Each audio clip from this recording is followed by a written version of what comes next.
Udara di ruang rapat utama mendadak beku. Di bawah lapi kristal yang pucat, para menteri terpaku dalam barisan rapi.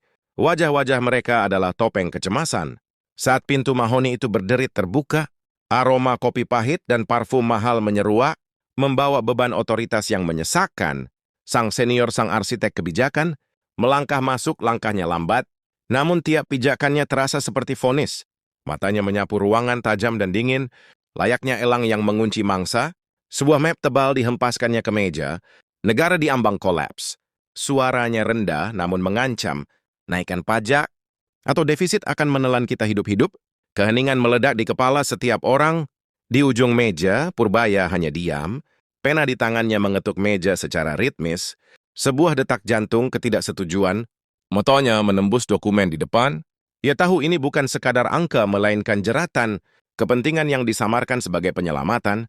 Presiden dengan gurat kelelahan yang nyata berbisik, apakah ini satu-satunya jalan? Sebelum jawaban terucap, Purbaya menegakkan punggung. Suaranya memotong udara seperti silet. Mohon izin, saya tidak setuju. Kata-kata itu jatuh layaknya petir. Sang senior menoleh perlahan. Matanya menyipit penuh amarah yang tertahan. Apa maksudmu, Purbaya? Purbaya berdiri. Kenaikan pajak bukan solusi? Itu cara malas untuk menutupi borok sistem negara. Tidak bangkrut, Pak. Yang bangkrut adalah kejujuran kita. Suaranya menggetarkan meja kayu besar itu. Beberapa pejabat menunduk, tak berani menatap badai yang baru saja mulai. Saya menolak kebijakan ini.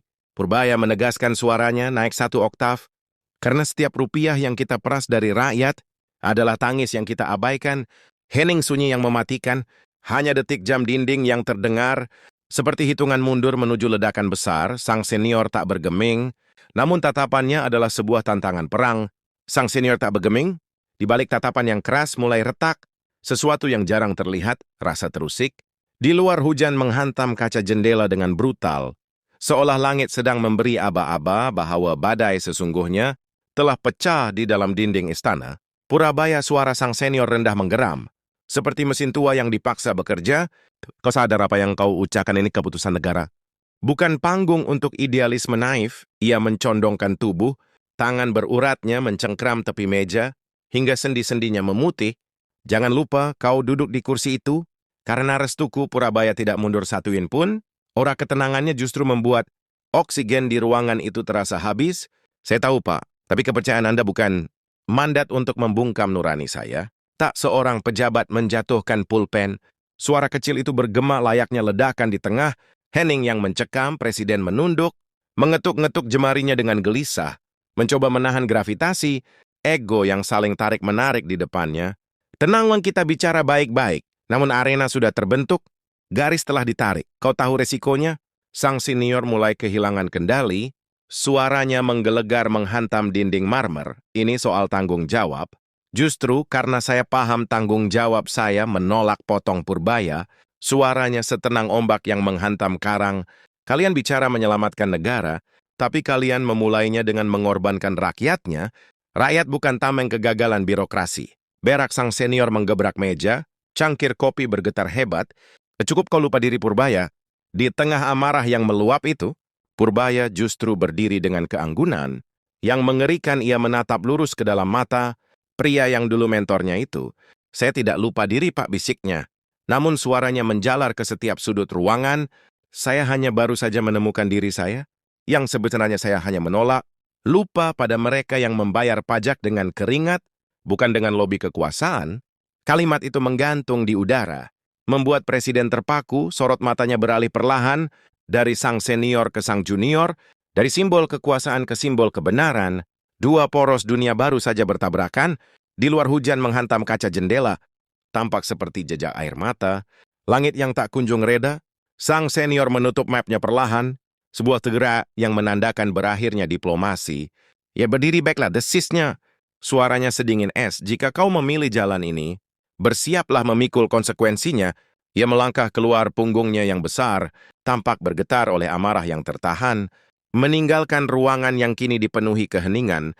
Mencekam berbaya menatap punggung itu menjauh, punggung kekuasaan yang mulai retak oleh suara nurani. Malam itu istana tidak pernah tidur. Di ruang kerja Menteri Keuangan, lampu masih berpijar. Purbaya tenggelam dalam rimba angka dan grafik yang berkelok. Jemarinya menari di atas keyboard, membedah laporan resmi yang selama ini dianggap suci. Ia tahu melawan tiran tidak bisa hanya dengan orasi, tapi dengan fakta yang tak terbantahkan. Aroma hujan, sisa badai masuk melalui celah jendela. Purbaya membuka sebuah folder digital, terenkripsi proyek strategis nasional. Matanya menyempit di sana di balik barisan angka yang rumit. Ia menemukan borok itu selisih dana raksasa, tanda tangan yang dipalsukan. Kenaikan pajak hanyalah tirai tebal untuk menutupi kebocoran yang telah membusuk. Bertahun-tahun pagi harinya, ruang sidang berubah menjadi medan laga. Sang senior hadir dengan wajah batu, namun matanya adalah bara yang belum padam. Presiden duduk di tengah lebih waspada, menyadari bahwa gencatan senjata telah berakhir. Purbaya berdiri menggenggam map biru tua, peti mati bagi kebohongan sistem. Sebelum kebijakan pajak ini diketuk, suara Purbaya tenang namun mengandung daya ledak tinggi. Izinkan saya menyajikan data yang terlupa dalam laporan sebelumnya. Ia menyebarkan lembar demi lembar dokumen ke atas meja panjang itu. Bisikan liar mulai menjalar di antara para menteri. Di atas kertas itu terpampang jelas proyek-proyek fiktif bernilai miliaran. Angka-angka itu tidak berbohong. Mereka adalah saksi bisu dari sebuah skandal yang siap. Meruntuhkan ke segalanya, di atas meja panjang itu, kebenaran tergeletak telanjang, perusahaan fiktif, aliran dana siluman, dan di sudut bawah, setiap dokumen, seperti noda yang mustahil dihapus. Tertera inisial sang senior. Wajah sang senior berubah kaku, pucat pasi yang kemudian membara. Apa maksudmu Purbaya? Suaranya berat. Serupa guntur yang menyimpan kilat mematikan. Purbaya tidak berkedip. Sederhana, Pak. Kita tidak butuh memeras rakyat. Kita hanya perlu berhenti mencuri dari mereka. Hentikan kebocoran ini, maka negara akan tegak. Tanpa perlu memungut sepeser pun dari saku rakyat kecil. Ruangan itu mendidih. Beberapa menteri membuang muka, sibuk dengan ponsel atau lantai marmer. Tak sanggup menyaksikan kehancuran seorang raksasa. Presiden menoleh ke arah sang senior menuntut jawaban yang hanya berujung pada keheningan yang menyesakkan. Berani sekali kau, suara sang senior bergetar. Kini bukan lagi karena otoritas, melainkan amarah yang terluka. Kau pikir kau siapa? Purbaya menjawab, suaranya pelan, namun sanggup menghentikan detak jantung.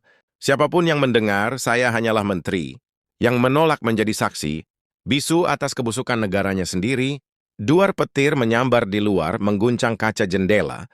Tepat saat sang senior berdiri, mendadak kursinya bergeser kasar, menimbulkan pekikan memilukan di atas lantai marmer. Udara seakan tersedot keluar dari ruangan. Wajahnya merah padam, matanya berkilat.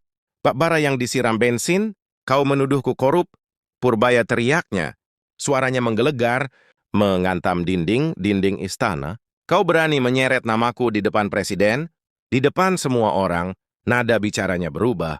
Dari geram menjadi buas, ruangan itu kini berubah menjadi arena jagal. Namun Purbaya tetap berdiri tegak, tenang di tengah badai. Saya tidak menuduh, Pak.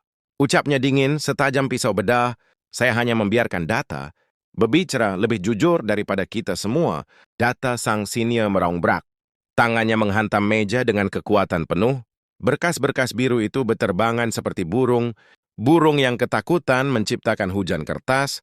Di tengah ruang sidang yang kini resmi menjadi medan perang, kau pikir deretan angka bisa menggantikan dedikasi? Puluhan tahun suara sang senior bergetar. Perpaduan antara amarah yang terluka dan ego yang terkoyak, namun di balik binar matanya, terselip kilat yang tak asing. Ketakutan-ketakutan akan hilangnya kendali.